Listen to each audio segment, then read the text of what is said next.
আসসালামু আলাইকুম রহমতুল্লাহ বারাকাত।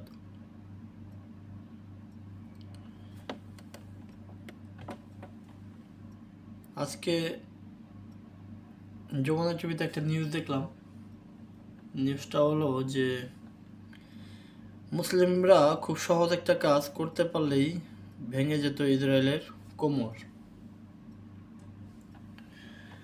নিউজের থাম্বনেইলে দেওয়া ছিল কোলার পিকচার, যে ফিলিস্তিনিরা কোলা পান করছে এরকম একটা পিকচার দেওয়া ছিল। তখনই বুঝে গেলাম যে এটা হয়তো বা কোলাকে বয়কট অথবা কোনো পণ্য বয়কটের বিষয়ে নিউজটা হবে। বাস্তবেই তাই, নিউজটি ছিল কোলা বা পণ্য বয়কটের বিষয়। তো তখন মনে মনে ভাবলাম, কাজটা এত সহজ, কিন্তু মুসলিম জাতি কেন করতে পারলো না? মুসলিম জাতির বাধাটা কোথায় ছিল যে এত সহজ একটা কাজ করতে পারলো না? দেখুন, পণ্য বয়কট হচ্ছে কি, মানে আমরা একটা পণ্য ব্যবহার করি, সেটাকে আমাদেরকে এখন ব্যবহার করা বন্ধ করতে হবে। দেখুন, আমরা পণ্যর সাথে যদি আমরা আমাদের অভ্যাসটাকে তুলনা করি, যে আমরা একটা অভ্যাসে একটা জিনিসের প্রতি অভ্যস্ত হয়ে গেছি, সেই অভ্যস্তটা আমাদেরকে থামাতে হবে। তো বিষয়টা কিন্তু এত সহজ নয় ওই দিক থেকে দেখলে। কারণ আমরা জানি একটা অভ্যাস পরিবর্তন করা কতটা কঠিন এবং একটা অভ্যাস থেকে বেরিয়ে আসা কতটা কঠিন। যদিও সেটা সম্ভব হয়,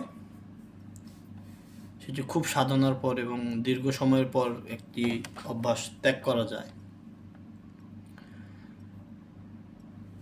তো ভেবে দেখলাম যে আসলে পণ্য বয়কট না করতে পারার পিছনে একটাই কারণ, সেটা হচ্ছে আমরা অভ্যাসটাকে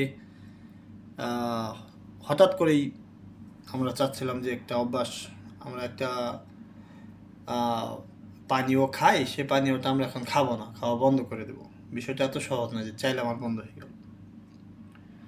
আমরা একটা গাড়ি ব্যবহার করি, ইসরায়েল একটা ব্র্যান্ডের গাড়ি ব্যবহার করি, মন চাইলো আর আমরা ওই গাড়িটা ব্যবহার করা বন্ধ করে দিলাম। আমরা ইসরায়েলি যোগাযোগ ব্যবস্থা মোবাইল ব্যবহার করি, মন চাইলো না আর মোবাইল ব্যবহার করা বন্ধ করে দিলাম। বিষয়টা এত সহজ না। এরকম যতগুলো কোয়ালিটির সম্পন্ন পণ্য আছে, আমরা যদি ইসরায়েলের পণ্য ব্যবহার করি, সেই পণ্যটা আমরা হঠাৎ করে ব্যবহার করা বন্ধ করে দেবো, বিষয়টা এতটাও সহজ নয়। একটা অভ্যাস যেরকম রাতারাতি পরিবর্তন করা সম্ভব নয়, তেমনি ওই জিনিসগুলো এতটাও সহজ নয়। এখন কেন সহজ নয়? দেখুন, এই জিনিসগুলো সহজ করতে হলে আমাদের প্রথমে যে পরিবর্তন আনতে হবে, সেটা হচ্ছে নিজের ভেতরের পরিবর্তনটা আনতে হবে আমাদেরকে। আমাদের বাংলাদেশ 90% মুসলিম দেশ বলা হলেও আসলে যদি চোর ডাকাত বাদ দেওয়া হয়, তাহলে এখানে 90% মুসলিম নয়, আমার মনে হয় 10% মুসলিম থাকবে কিনা সন্দেহ। শুধু বাংলাদেশ নয়, বিশ্ব মুসলিমেরই ইমানের এবং আমলের করুণ অবস্থা। নিজের ভেতরে ইমান নেই, যত ধরনের বাজে অভ্যাস আছে আমরা ডুবে আছি সেগুলোর ভিতরে, যত ধরনের নেশা আছে আমরা সেগুলোর ভিতরে ডুবে আছি। এখানে নেশা বলতে শুধু ড্রাগসকে বোঝানো হয়নি, যত ধরনের বাজে অভ্যাস নেশা বলি আমরা সেগুলোর ভিতরে ডুবে আছি। নিজের নাফসকে আমরা কলুষিত করে ফেলেছি। নিজের নাফসে গরমিল, প্রচুর গরমিল।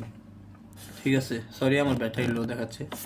তো নিজের নাফস যদি নিজের নফস যদি পরিষ্কার করতে না পারি,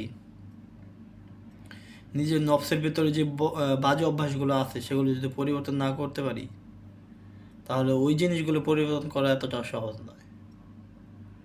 নিজের নফস এটা হচ্ছে নিজের একান্তই ভেতরের জিনিস।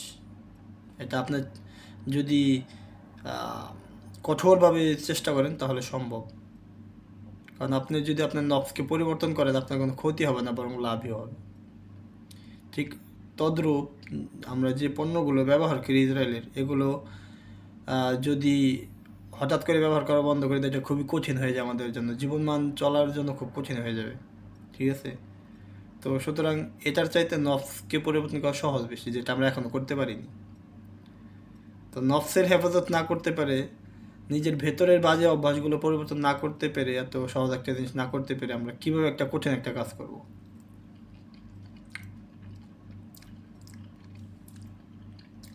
তো এটাই আর কি বোঝাতে চেয়েছি, এই কথাগুলো বলার উদ্দেশ্যে এই ভিডিওতে এইটাই, যে আসলে আমরা যত সহজ ভাবি বিষয়টা অত সহজ না, যে আমরা রাতারাতি ইচ্ছা করলো আর পণ্য বয়কট করে আমরা সব কিছু ইসরায়েলের পণ্য ব্যবহার করা বন্ধ করে দিলাম। এটা খুবই কঠিন কাজ। তার আগে আপনাকে প্রমাণ দিতে হবে, এই কাজটা করার আগে আপনাকে প্রমাণ দিতে হবে যে না, আপনি এটার জন্য যোগ্য, আপনি নিজের নফসের পরিবর্তন করতে পেরেছেন। তখন বোঝা যাবে যে না, আপনি এটাও পারবেন। আমাদের বেশিরভাগ মানুষ আমাদের নফসের ভেতর থাকা ময়লা আবর্জনাগুলো, কলবের ভেতরে থাকা ময়লা আবর্জনাগুলো পরিষ্কার করতে পারি না বা চায় না। সুতরাং এইগুলো পরিষ্কার করতে না পারলে ওগুলো পরিষ্কার করা বা ওগুলো বাদ দেওয়া এতটা সহজ বিষয় না। এখন কথা হলো, যদি আমরা নফসের ভেতর পরিবর্তন আনতে পারি, নফস থেকে বা কলব থেকে যদি বাজে কাজগুলো, বাজে অভ্যাসগুলো বা বাজে নিয়তগুলো যদি আমরা ত্বরান্বিত করতে পারি, তাহলে কি আমরা বন্ধ বয়কট করতে পারবো সহজেই? সেখানেও আরেকটা বাধা আছে, বিষয়টা আবারও দ্বিতীয় বাধার সম্মুখীন হতে হবে। সেটা হচ্ছে কি, এর বিকল্প তৈরি করা। মুসলিম বিশ্বে কিন্তু আজও কোনো ইসরায়েলের পণ্য বয়কট করে যে একটা পণ্য ব্যবহার করবে, এর বিকল্প কিন্তু মুসলিম বিশ্বে এখনও তৈরি করতে পারেনি। এটা বাস্তব, মানলেও সত্য, না মানলেও সত্য। ঠিক আছে? তো এই যে পণ্যর বিপরীতে বিকল্প কোনো পণ্য তৈরি করে, এটাও কিন্তু করতে হবে, তা না হলে সেই জেলাও সেই কদই থেকে যাবে। তো প্রথমে আমাদেরকে, ভিডিও বেশি লম্বা করব না, প্রথমে আমাদেরকে যে বিষয়টা করতে হবে, আমাদেরকে মানুষের মতো মানুষ হতে হবে, সম্পূর্ণ ইমানের ভেতর ঢুকে যেতে হবে। যেগুলো খারাপ কাজ ইসলাম কি বলে সেগুলো, ইসলাম যা নিষেধ করে সেগুলো বয়কট করতে হবে, ইসলাম যা করতে বলে আমাকে সেগুলো করতে হবে। এরপরে আমাদের কাজগুলো আমার জন্য সহজ হয়ে যাবে, বয়কটের কাজটা সহজ হয়ে যাবে। এরপরে সহজ হওয়ার পরে যে কাজটা করতে হবে, পাশাপাশি শুধু মুসলিম বিষয়গুলো খাইলে আর ঘুমাইলে আর আমল করলেই হবে না, এর পাশাপাশি আরও কিছু করতে হবে দুনিয়ার জন্য। ঠিক আছে? আপনি খান, ঘুমান, নামাজ পড়েন, সমস্যা নেই, আমল করেন, কিন্তু আপনাকে দুনিয়াবি নিয়েও চিন্তা করতে হবে। আমাদের মুসলিমদের একটা কথা আছে যে দুনিয়া কিছুই না, পরকাল সব কিছু। বাইরে ভাই, পরকাল সব কিছু হলে তো তাইলে তো দুনিয়ায় মার খাইতে হইবই, যদি পরকালই সব কিছু হয়। দুনিয়া অনেক কিছু, দুনিয়ায় কিছু করে যেতে হবে, দুনিয়ায় মেধা চর্চা চালাতে হবে মুসলিমদেরকে। শুধু খাইলে আর ঘুমাইলে আর নামাজ পড়লে হবে না, সব কিছুই একসাথেই করতে হবে, দুনিয়াকে নিয়ে ভাবতে হবে, যাতে আমরা এদের বিকল্প কিছু তৈরি করতে পারি। তো এই হলো বিষয়টা। বিষয়টা আমার কাছে মনে হয়েছিল, আমি আমার ব্যক্তিগত কিছু কথা আপনাদের সাথে শেয়ার করলাম। আশা করি আপনারা বিষয়টা বুঝতে পারবেন, জ্ঞানেরাই বুঝতে পারবে, আর অনেকেই বিষয়টা নিয়ে তর্ক করবে, কারণ সত্য সবার পেটে হজম হয় না। ঠিক আছে?